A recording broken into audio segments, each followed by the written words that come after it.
Dans la pratique, la formation d'une hernie discale est un processus qui se développe sur la durée.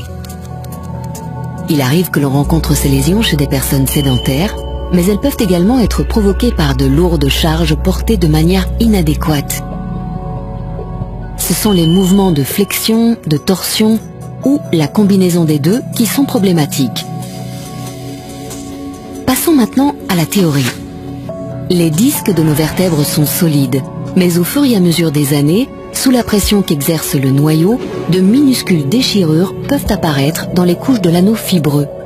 Peu à peu, ces déchirures deviennent de petites fissures et le noyau gélatineux commence à s'y infiltrer. Dans un grand nombre de cas, le disque peut se bomber localement, c'est le début de la hernie. Tant qu'elle ne comprime aucune racine ou ne déclenche pas d'inflammation, elle ne provoquera pas de douleur dans la jambe, mais elle peut provoquer des douleurs temporaires dans le bas du dos, accompagnées éventuellement de contractures musculaires. La hernie peut continuer à évoluer de deux façons. Soit elle reste attachée au disque, soit assez rarement, un fragment de noyau se retrouve dans le canal lombaire.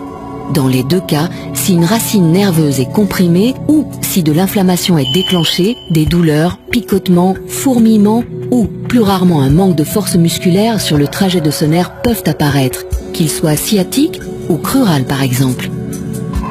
La hernie a tendance à régresser dans la grande majorité des cas, que le fragment finisse par être éjecté du disque ou non.